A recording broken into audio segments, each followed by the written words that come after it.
Lilo and Stitch has an amazing story, but it wasn't always the way we know it today. Did you know the original movie could have been completely different? Family. Before meeting Lilo, Stitch was a 100% evil creature who wanted nothing more than to spread chaos. He could have easily ended up as a full-blown villain. In fact, that was exactly the plan in one of the early concepts. Instead of being an illegal experiment, Stitch was going to be the leader of an intergalactic gang and the biggest criminal in the entire universe. He was found guilty of 12,000 counts of vandalism and even tried to enslave multiple planets.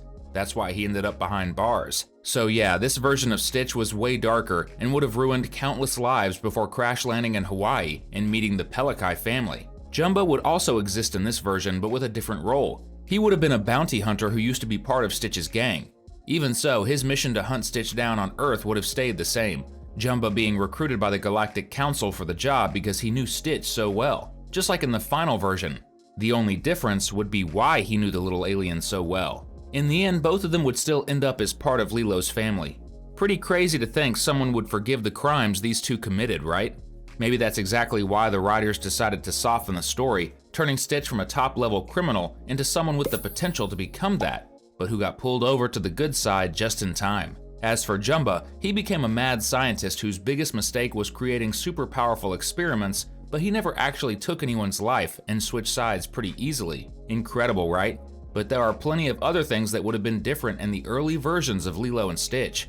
So grab your popcorn and settle in. It's time for another Cinewave. Still in this criminal Stitch version, a few other dark and twisted things would have happened. Stuff you'd never expect to see in a kids movie. When Jumbo finally caught up with Stitch and tried to capture him, the little creature would grab Lilo and use her as a hostage, threatening to take her life if his old partner made a move. Stitch might have wanted to wipe out cities, but can you imagine him almost taking out an innocent little girl like that? Another scene that would have happened right after that is the one where Lilo gets attacked by a dog. And guess how the little alien would react? He'd just sit there and enjoy the moment. Yep, watching a kid getting attacked by a dog and loving it. What a little monster. The creepiest part of this alternate script is the climax where Stitch's gang shows up to rescue him. By this point, Stitch would have already grown attached to Lilo, but he'd be too embarrassed to admit it and would abandon her, saying he'd only used her while it was convenient. After that, the alien and his gang would unleash an army of robots to attack Hawaii. Yep, Stitch would put hundreds of people's lives at risk, and even Lilo would have to hide just to stay alive. The little monster would only realize he cared about her after hearing her scream.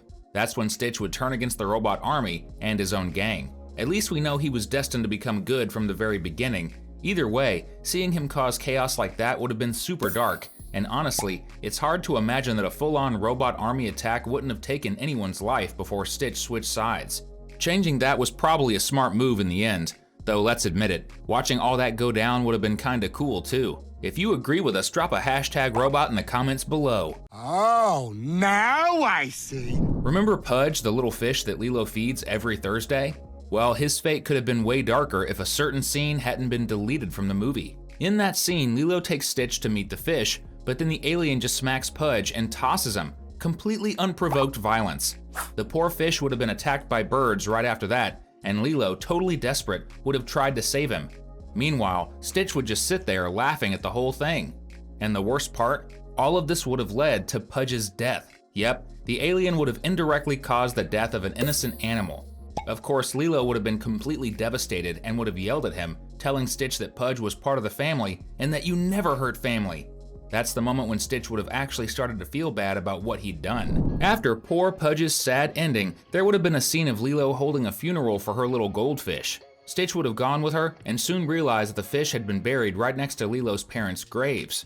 Pretty emotional. After that, the little girl would forgive Stitch, knowing he didn't mean to do it on purpose. If you think about it, this scene would have sent a really powerful message.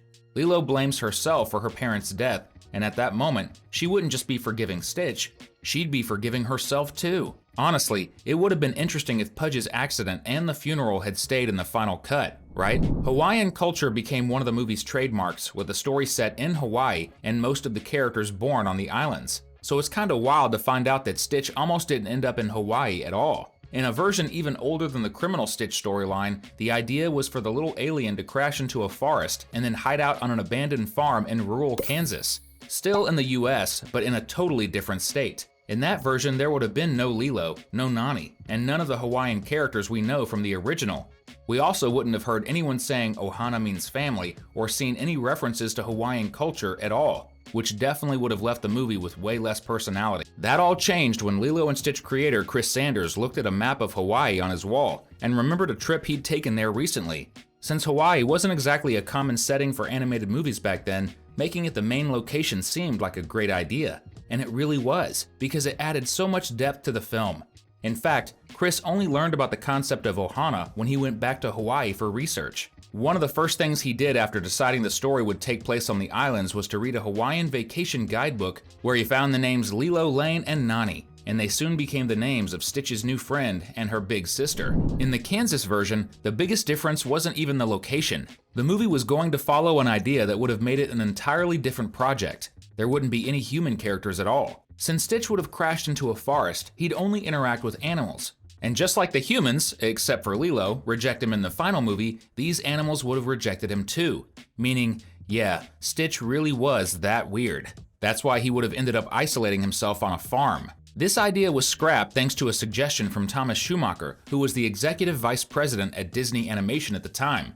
He said the following words: "The animal world is already strange to us, so if you want the best contrast between this monster and the place he lives, I'd recommend putting him in a human world." Let's be honest, Schumacher nailed it with that suggestion. Watching our favorite little alien interact with people is way more interesting, especially since that's what led to Lilo's creation. Plus, let's face it, the story probably wouldn't have been set in Hawaii at all if the movie had stayed focused on animals. And hey, we wouldn't be making awesome videos like this if it weren't for your support. So go ahead and hit that subscribe button to stay in the loop with all the coolest cartoon trivia. Following Schumacher's suggestion, Chris Sanders quickly started creating human characters.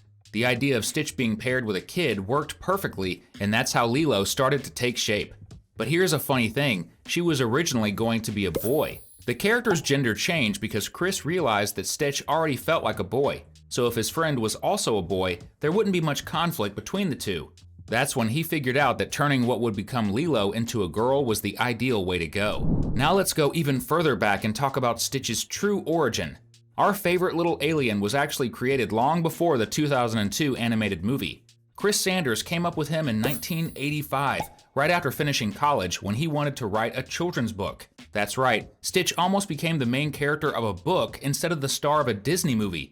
And back then, the creature looked pretty different. He was going to be a monster with no clear origin, living alone in a forest, and his appearance was even more animal-like than what we see in the movie. The book never saw the light of day because Sanders struggled to finish the story at the time. If that project had been completed and released, the Stitch we know today would be totally different. It's clear the movie went through some major changes, but there were also smaller tweaks made toward the end of production. One example is the scene where the main characters are chasing after the ship that kidnapped Lilo.